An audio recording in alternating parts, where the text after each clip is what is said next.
Hello student, स्वागत है आपका आईसीटी वर्चुअल क्लासेस में। मैं हूं कविता, आपकी बायो टीचर। उम्मीद करती हूं आप सभी अच्छे होंगे और स्वस्थ होंगे। तो क्लास कंटिन्यू करेंगे अपना चैप्टर, जिसमें हम बात कर रहे हैं फोटोसिंथेसिस के बारे में।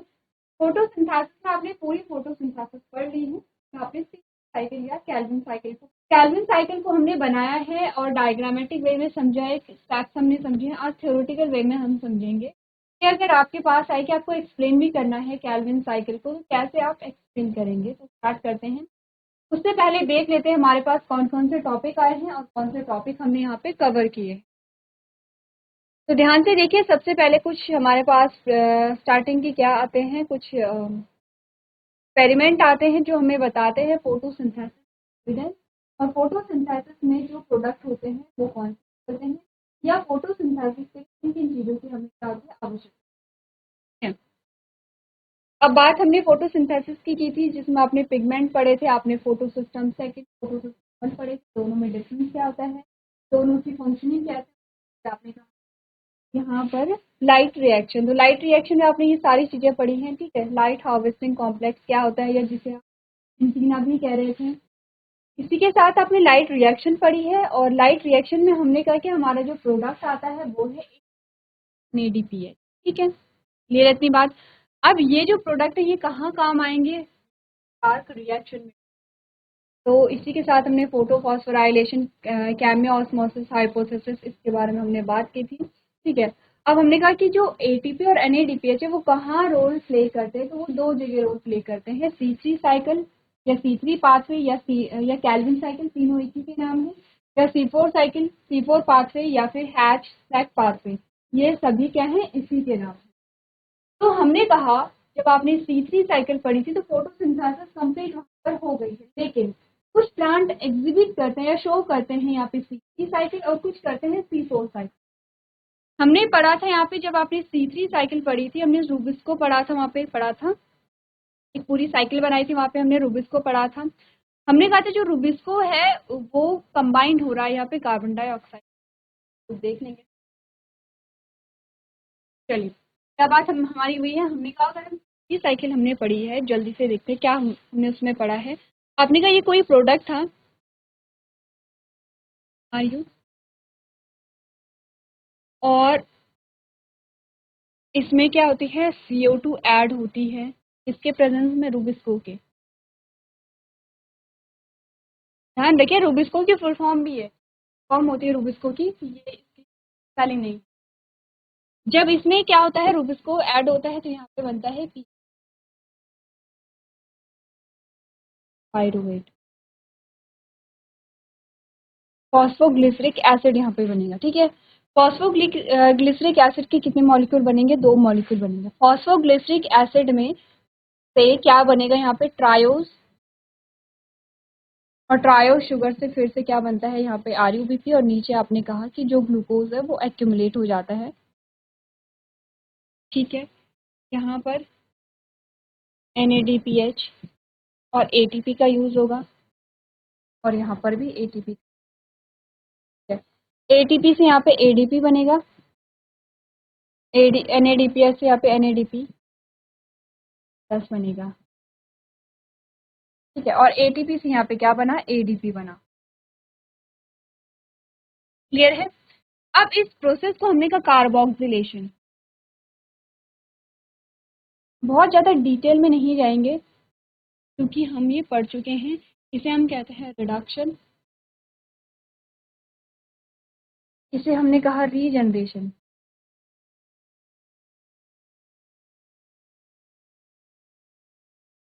ठीक है। तीन स्टेप्स हमारे पास आते हैं। अब हमने कहा कि ये पूरी क्या है, यहाँ पर जो साइकिल है उसमें हमने कहा, और इसमें जो प्रोडक्ट बना है वो ग्लूकोज है। लेकिन ध्यान रखिए, आपने कहा ये साइकिल जो है ये रिपीट होगी 6 टाइम, ठीक है। ये रिपीट होगी जब 6 टाइम तक हमारे पास ग्लूकोज आया। अब हमने कहा यहाँ पर जो रूबिस्को है, ये रूबिस्को क्या कर रहा है, कार्बन डाइऑक्साइड ऐड यहाँ पर करवा रहा है, तब जाके आपके पास पूरा क्या बना, ग्लूकोज बना। कभी कभी रूबिस्को क्या होता है, रूबिस्को जैसे कार्बन डाइऑक्साइड से बाइंड कर सकता है, वैसे ही ऑक्सीजन से भी बाइंड कर सकता है। जब ये ऑक्सीजन से बाइंड करता है तो यहाँ पर आपने कहा कि पीजीए नहीं बनेगा, बल्कि इसके अलावा कोई और दूसरा प्रोडक्ट बनता है, CO2 जो है वो रिलीज हो जाता है। CO2 यहाँ से क्या होगी, रिलीज होगी, जो कि बेनिफिशियल, क्योंकि अगर हमें ग्लूकोज बनाना है तो हमें कार्बन को एक्यूमुलेट करना पड़ेगा, ठीक है। और आपने कहा कि इसमें क्या होता है, इस प्रोसेस में कि कार्बन डाइऑक्साइड रिलीज हो जाता है, जिससे कि जो ग्लूकोज है वो कम मात्रा में बनेगा या बहुत स्लो प्रोसेस वहां पर होगी। हमें करना क्या था, हमें रूबिस्को को रोकना था ऑक्सीजन से बाइंड करने के लिए, और इसीलिए यहाँ पे कुछ जो प्लांट है उनमें एक ऐसी व्यवस्था बनी, एक ऐसा अरेंजमेंट बना, वो नेचुरल प्रोसेस है, ठीक है, आर्टिफिशियल नहीं है। उनमें एक ऐसा सीक्वेंस बना है, एक ऐसा अरेंजमेंट बना है जिसमें यहाँ पर C4 साइकिल आती है, ठीक है। C3 साइकिल तो आप समझ चुके हैं, अब C4 साइकिल आती है। C4 साइकिल क्या होती है, देखिए हमने कहा कि जब यहाँ पे पहला प्रोडक्ट बना था, या हम नहीं, हम कहेंगे कि पहला जो हमारे पास कार्बोक्सिलेशन में यहाँ पे 3 कार्बन कंपाउंड बना था, इसलिए हमने इसे क्या कहा था, C4 साइकिल में जो पहला प्रोडक्ट बनता है यहाँ पे, देखिए ये मेन प्रोडक्ट नहीं होगा, ठीक है। हमारा जो बन रहा है मेन वो है ग्लूकोज, लेकिन जो पहले स्टेप में जो हमारे पास सब्सटेंस आया था, तो हमने कहा था वो उसमें कितने कार्बन मॉलिक्यूल थे, उसमें 3 कार्बन मॉलिक्यूल पास क्या आया था, ये सब्सटेंस आया था। पहला जो हमारे पास क्या आया है, सब्सटेंस आया है, या आप कह सकते हैं कि पहला जो प्रोडक्ट बना है। अब ये मेन प्रोडक्ट नहीं है, क्योंकि इससे आगे भी प्रोसेस चलती है। C4 साइकिल में जो पहला हमारे पास सब्सटेंस आता है, उसमें जो कार्बन मॉलिक्यूल होते हैं वो 4 कार्बन मॉलिक्यूल्स का सब्सटेंस आता है, इसीलिए उसका नाम क्या है, C4 साइकिल है। यहाँ पर C3 साइकिल जो है आपने कहा वो मीजोफिल सेल में हो रही है, और कहाँ पे हो रही है, स्ट्रोमा में हो रही है। C4 साइकिल जो होगी वो 2 सेल में कंप्लीट होती है, बंडल शीथ सेल में, और दूसरी होती है मीजोफिल, तो आपने कहा है ही, तो पहली मीजोफिल में है, फिर आपने कहा पहली बंडल शीथ सेल है या मीजोफिल सेल है। तो इस प्रकार से आप क्या देखते हैं, यहाँ पर 2 सेल देखते हैं। कौन कौन सी सेल देखेंगे, मीजोफिल सेल देखेंगे, बंडल शीथ सेल को हम यहाँ पर देखते हैं। तो 2 सेल्स में क्या होती है, C4 साइकिल जो है वो कंप्लीट होती है, उसे हम, उससे पहले हम देख लेते हैं यहाँ पर C3 साइकिल में हम किस प्रकार से नोट्स बना सकते हैं यहाँ पर। चलिए सबसे पहले पढ़ते हैं कैल्विन साइकिल को, कैल्विन साइकिल क्या होती है और उसके स्टेप्स क्या होते हैं। तो क्योंकि आपने पूरी साइकिल पढ़ी है तो इजी है, ऐसा ज़रूरी नहीं है, मैं बार बार आपसे कहती हूँ कि ऐसा नहीं है कि जो आपको लिखवाया गया है आप वही लिखेंगे, आपको चीज़ें समझ आनी चाहिए, आप पूरे स्टेप वहाँ पे कवर करेंगे, ठीक है, और आप उसे अपनी लैंग्वेज में भी लिख सकते हैं। अगर वो कोई डेफिनेशन नहीं है तो क्या, कोई डेफिनेशन होती है, जैसे किसी ने, कोई साइंटिस्ट है, उसने कोई पर्टिकुलर कोड दिया है, उसने कोई पर्टिकुलर डेफिनेशन दिया, उसे आप एज इट इज़ लिखते हैं।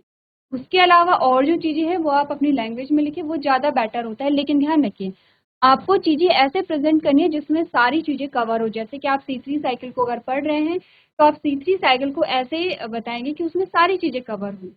पढ़ लेते हैं यहाँ पे C3 साइकिल या कैल्विन साइकिल, कि उसे कैल्विन साइकिल कहा जाता है क्योंकि कैल्विन ने इसकी, since the Kelvin cycle is not directly fueled by a photons from a sun, it is also frequently referred to as the light independent process of photosynthesis। आपने कहा कि माना कि यहाँ पर क्या होता है, जो C3 साइकिल है उसमें डायरेक्ट जो सनलाइट है, जो सन के जो फोटोन्स है वो इन्वॉल्व नहीं होते, डायरेक्टली नहीं होते हैं, लेकिन फिर भी आपने कहा it is also frequently refer to as light independent process, ठीक है। हमने कहा कि यहाँ पर हम इसे एक बारी के लिए कह सकते हैं कि लाइट इंडिपेंडेंट है, लेकिन ध्यान रखिए जब तक लाइट रिएक्शन के प्रोडक्ट नहीं आएंगे तब तक ये साइकिल भी कंप्लीट नहीं होगी। तो हमने कहा ठीक है, डायरेक्टली तो नहीं है लेकिन इनडायरेक्टली तो यहाँ पर है। आपने कहा instead ATP and NADP is produced by using the energy from photons in the light dependent process derived Kelvin cycle। आपने कहा कि जो लाइट डिपेंडेंट प्रोसेस है, देखिए तो हमने कहा या तो लाइट रिएक्शन या लाइट डिपेंडेंट प्रोसेस कहिए, दोनों एक बात होगी। या हमने कहा डार्क रिएक्शन कहिए, या हमने कहा लाइट इंडिपेंडेंट प्रोसेस कहिए, दोनों एक ही बात हुई है। हमने कहा माना कि कैल्विन साइकिल जो है वो डायरेक्टली सनलाइट यूज नहीं करती है, ठीक है, वो सनलाइट नहीं भी है तो भी हो सकती है, लेकिन उसे सनलाइट की प्रेजेंस में बने हुए जो प्रोडक्ट थे या जो लाइट रिएक्शन में बने हुए प्रोडक्ट थे उनकी उसे आवश्यकता है, और उसके जो प्रोडक्ट है वो क्या होते हैं, ATP और NADPH। ATP और NADPH अगर नहीं होते हैं तो यहाँ पर प्रोसेस नहीं हो पाएगी, ठीक है, क्लियर है। अब हमने कहा कैल्विन साइकिल के क्या स्टेप्स होते हैं। अभी हमने कैल्विन साइकिल के स्टेप्स देखे हैं। यहाँ पर कितने स्टेप्स होते हैं? 3 स्टेप होते हैं। पहला जो स्टेप है वो है carboxylation.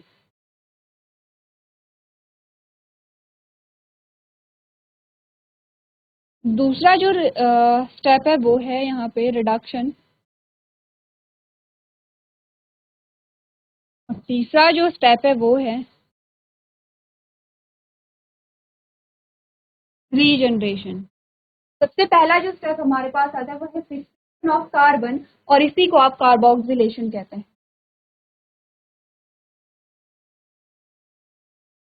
Addition of carbon dioxide, ये भी हम कह सकते हैं, या फिर हम कह सकते हैं यहाँ पर फिक्सेशन ऑफ कार्बन। आपने कहा a carbon dioxide molecule from the atmosphere joins with the 5 carbon acceptor molecule that is a ribulose 1,5 bis phosphate, जिसको हमने क्या कहा था? RUBP कहा था। ठीक है, during the carbon fixation process. ठीक है, ये RUBP है। RUBP के फुल फॉर्म क्या? Ribulose 1,5 bis phosphate. ठीक है, आपने कहा था कि जो हमारे वातावरण में कार्बन डाइऑक्साइड वो 5 कार्बन मॉलिक्यूल्स के साथ क्या आती है? अटैच हो जाती है। ये क्या है? एक्सेप्टर है। एक्सेप्टर ही होगा जब भी कार्बन डाइऑक्साइड को क्या कर रहा है? एक्सेप्ट कर रहा है। हमने कहा ये 5 कार्बन मॉलिक्यूल्स के साथ, जो कि एक एक्सेप्टर है, उसके साथ बाइंड हो जाता है। ठीक है, सेकेंड क्या होता है यहाँ पर? आपने कहा इसके बाद एज अ रिजल्ट हमारे पास क्या आएगा? आपने कहा the resultant 6 carbon complex is subsequently divided into 2 molecules of a 3 phosphoglyceric acid with 3 carbons। ठीक है, आपने क्या एज अ रिजल्ट ध्यान रखिए क्या ये चीज आपको बता रही है। आरयूबीपी के साथ CO2 ऐड होता है और पीजीए के 2 मॉलिक्यूल बनते हैं। पीजीए के 2 मॉलिक्यूल का मतलब है कि एक मॉलिक्यूल में 3 कार्बन होंगे तो 2 मॉलिक्यूल में 6 कार्बन होंगे। हमने कहा कि यहाँ पे आरयूबीपी के साथ क्या होता है? कार्बन डाइऑक्साइड ऐड हुआ है। आरयूबीपी जो है वो 5 कार्बन, ठीक है, ये क्या है? 5 कार्बन मॉलिक्यूल। 5 कार्बन मॉलिक्यूल के साथ अगर CO2 ऐड होता है तो एक कार्बन ये भी आ गया है, तो कितना हुआ फिर? कार्बन मॉलिक्यूल आ गया आपके पास, 6 कार्बन आ गए हैं। आपने कहा यहाँ पे क्या था? The resulted 6 carbon complex is subsequently divided into 2। अब ये 2 पार्ट में डिवाइड हो जाता है। पार्ट में है कार्बन ये और 3 कार्बन ये है। क्या है यहाँ पे? 3 फॉस्फोग्लिसरिक एसिड 3 कार्बन। ठीक है, और 3 दोनों ही क्या है? दोनों सेम है। ये भी क्या है? फॉस्फोग्लिसरिक एसिड है, और ये भी क्या है? फॉस्फोग्लिसरिक एसिड है। दोनों ही फॉस्फोग्लिसरिक एसिड है। तो फॉस्फोग्लिसरिक एसिड के मॉलिक्यूल हमारे पास आते हैं 2 मॉलिक्यूल हमारे पास यहाँ पर। नेक्स्ट स्टेप पे क्या बोला गया है यहाँ पे? The RuBP carboxylase oxygenase enzyme. अच्छा ध्यान रखिए, अब हमने कहा कि रूबिस्को की फुल फॉर्म क्या होती है? कार्बोक्सिलेज। यहाँ पे क्या है? हमने कहा RuBP carboxylase oxygenase enzyme sometimes called a rubisco. ठीक है, is catalyzed for this process. Rubisco is perhaps the most prevalent enzyme on the earth because of its significant role in photosynthesis। ये क्या है? मोस्ट अबंडेंट या most prevalent enzymes यहाँ पर पादपों में, प्लांट्स में सबसे अधिक पाए जाने वाला जो एंजाइम है वो क्या है? रूबिस्को है। ठीक है, रूबिस्को की फुल फॉर्म आपने कहा कि ये जो RUBP आपने पढ़ा था, ठीक है, और ये रूबिस्को है, तो इसमें क्या है? कार्बोक्सिलेज भी है, ऑक्सीजन। इसका क्या मतलब समझे आप? ये कार्बन से भी अटैच हो सकता है और ये किससे?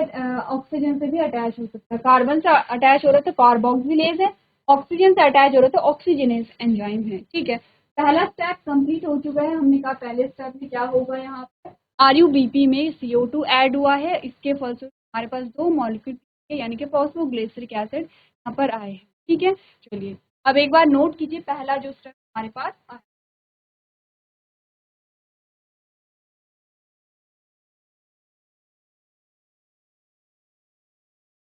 चलिए अब सेकंड स्टेप पे बढ़ते हैं। सेकंड स्टेप में हमें रिडक्शन के बारे में बोला गया है। सेकंड जो स्टेप हमारा आएगा रिडक्शन। इसमें क्या हुआ?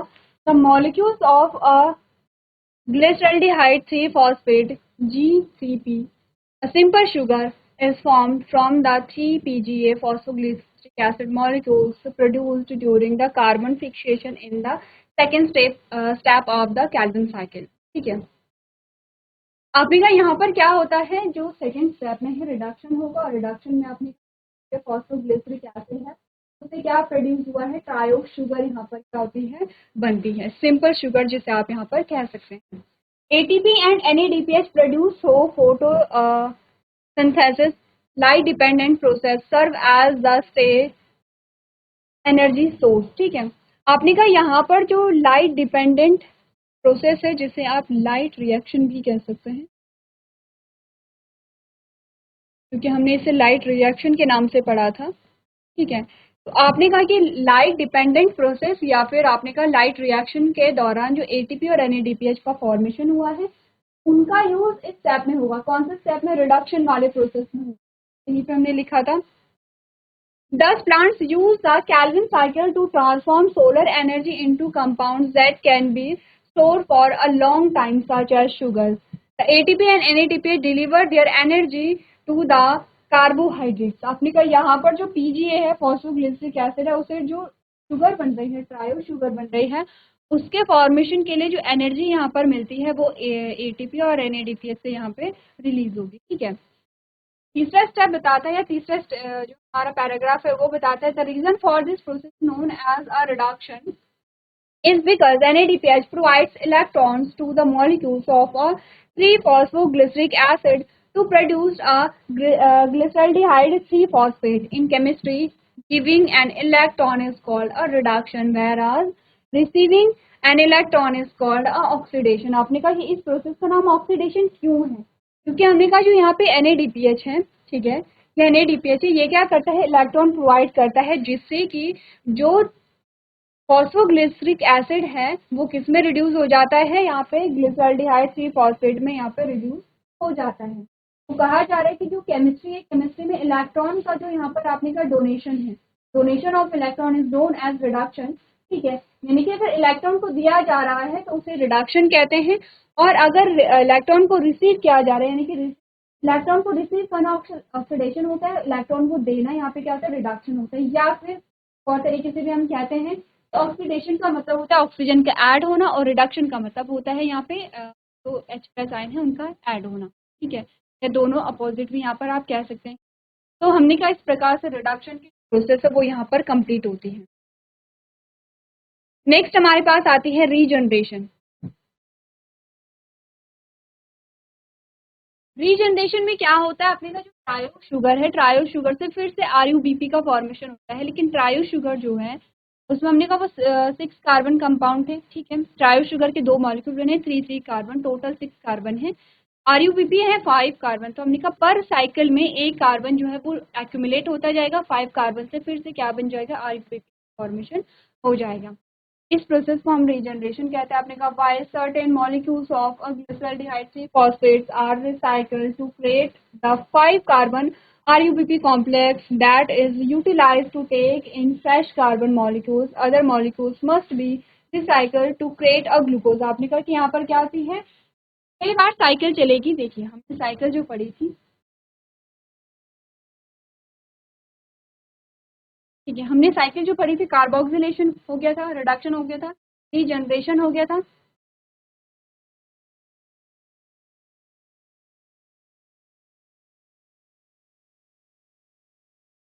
ठीक है, रीजनरेशन हो गया था। रीजनरेशन में हमने कहा ट्रायो शुगर क्या होती है, ये 3 कार्बन मॉलिक्यूल हैं और ये कितने बने हैं, 2 बने हैं। ठीक है, 1 और 2, 2 बने हैं, टोटल है 6 कार्बन। RUBP जो है वो 5 कार्बन मॉलिक्यूल हमने कहा। अब यहाँ पर 6 कार्बन में से 1 कार्बन नीचे चला जाता है और 5 ऊपर आ जाते हैं। ये साइकिल चलती है 6 बार।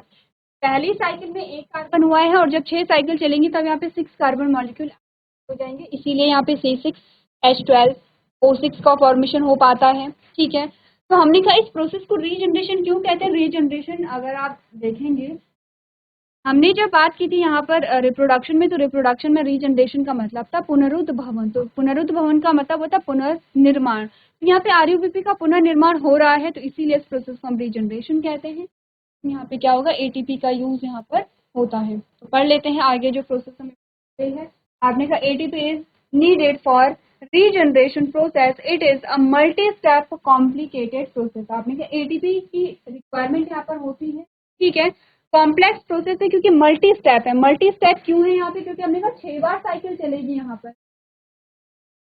नेक्स्ट हमने कहा to create one glucose molecule this cycle must be carried out 6 time as it takes 6 carbon molecules to create one. आपने कहा एक कार्बन मॉलिक्यूल के फॉर्मेशन के लिए यहाँ पर इस सेम साइकिल को जो हमने पढ़ी है, कौन सी साइकिल? ये सेम साइकिल हमारे पास 6 बार चलनी चाहिए थी। हमने हर बार इंटू 6 कर रखा है, हर स्टेप को हमने इंटू 6 करके यहाँ पर रखा हुआ है। तो हमने कहा कि इस प्रोसेस में ग्लूकोज के फॉर्मेशन के लिए क्या होगा, यहाँ पे 6 टाइम आपको क्या चाहिए होगी, साइकिल यहाँ पर चाहिए होगी। तो लास्ट रीजनरेशन देखिए। देन हम बात करेंगे तीसरी साइकिल के प्रोडक्ट के हैं। एट लास्ट हमारे पास आता है फोर्थ साइकिल। चलिए अब नेक्स्ट जो हमारे पास आता है उसमें हम बात करेंगे क्या क्या प्रोडक्ट यहाँ तीसरी साइकिल के दौरान। ठीक है, products of Calvin cycle.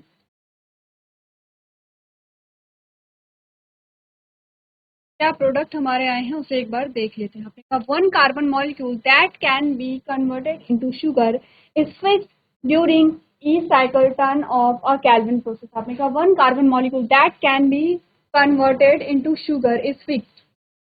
Clear है? हमने कहा जो एक कार्बन यहाँ पर एक साइकिल में एक कार्बन जो एक्यूमुलेट हो रहा है हर एक साइकिल में, तो 6 साइकिल के बाद एक क्या बनेगा, वो आपके पास ग्लूकोज बनेगा। तो प्रोडक्ट आप जानते हैं during each cycle turn of a Calvin process. ठीक है, हर साइकिल में अगर हम देखें, पर साइकिल में हमारे पास एक कार्बन यहाँ पे क्या हो रहा है, एक्यूमुलेट हो रहा है। For the Calvin cycle to produce one molecule of a glyceraldehyde 3 phosphate 3 rotations are necessary. ठीक है, हमने कहा कि यहाँ पर अगर एक मॉलिक्यूल क्या बन रहा है, ग्लिसरॉल्डिहाइड 3 फॉस्फेट बन रहा है, उसके लिए यहाँ पर 3 रोटेशन नेसेसरी है। After 6 cycle of the Calvin cycle, 2 glyceraldehyde 3-phosphate can be joined to create a glucose molecule. और 6 साइकिल जब चल जाती है, हमने कहा 3 साइकिल में क्या बनेगा, एक ग्लिसरॉल्डिहाइड मॉलिक्यूल बनेगा, 3 फॉस्फेट मॉलिक्यूल बनेगा। और अगर 6 साइकिल चलेंगी तो हमने कहा कि 2 यहाँ पर क्या बनेंगे, 2 मॉलिक्यूल्स ऑफ ग्लिसरॉल्डिहाइड 3 फॉस्फेट बनेंगे, जो जॉइंट होकर के क्या बनाते हैं, ग्लूकोज मॉलिक्यूल का फॉर्मेशन करते हैं।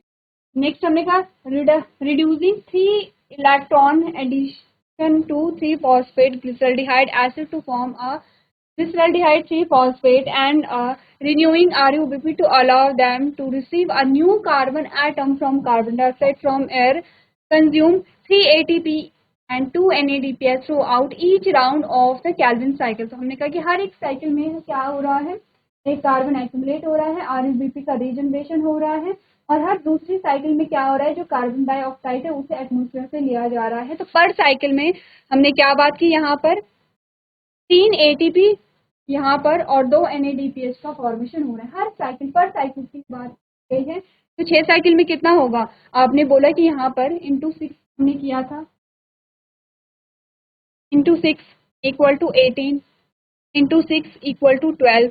तो हमने कहा कि टोटल अगर हम 6 साइकिल को देखते हैं पूरी, अगर हम एक ग्लूकोज के निर्माण में हमने कहा 18 एटीपी और 12 एनएडीपीएच का यहाँ पे रिक्वायरमेंट होगी। लास्ट लाइन में हमने क्या बताया गया है, this indicate that 18 ATP and 12 NADPH create a single glucose molecule. हमें ये बोलेगा कि एक सिंगल मॉलिक्यूल के लिए जो ग्लूकोज मॉलिक्यूल होगा उसके लिए हमें 18 एटीपी और 12 एनएडीपीएच की रिक्वायरमेंट यहाँ पर होती है।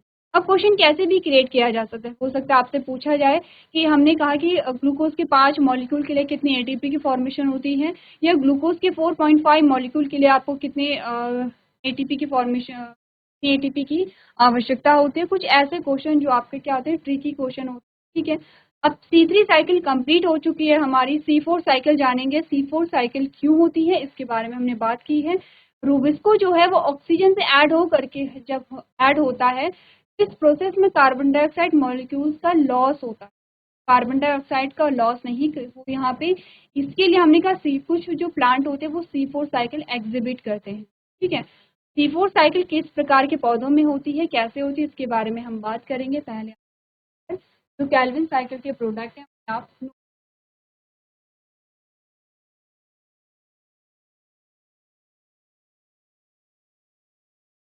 चलिए अब हम C4 साइकिल की बात करते हैं। तो उसके लिए सबसे पहले हमने क्या बात की थी, C4 साइकिल में सबसे पहली बात तो ऐसा नहीं कि हर प्लांट जो है वो C4 साइकिल को एग्जीक्यूट, कुछ C4 को करते हैं, कुछ C4 को करते हैं। C4 साइकिल के लिए आपने कहा 2 सेल्स यहाँ पर हमें चाहिए होती है। जैसे C3 साइकिल तो क्या है, आपने कहा मेसोफिल सेल में हो रही है, यहाँ पर मेसोफिल सेल तो रहेगी ही रहेगी, मेसोफिल सेल तो रहेगी, लेकिन दूसरी हमारे पास आती है बंडल शीथ सेल। ठीक है, 2 सेल हमारे पास यहाँ पर आती हैं। इसी के साथ हम क्या करेंगे, फिर C4 साइकिल के बारे में डिस्कस करेंगे, आज के करेंगे। नेक्स्ट हमारा लेक्चर होगा, उसके लिए आप C4 साइकिल को थोड़ा सा पढ़ लेके आएंगे। अभी तक क्लास में बने रहेंगे। आपका धन्यवाद।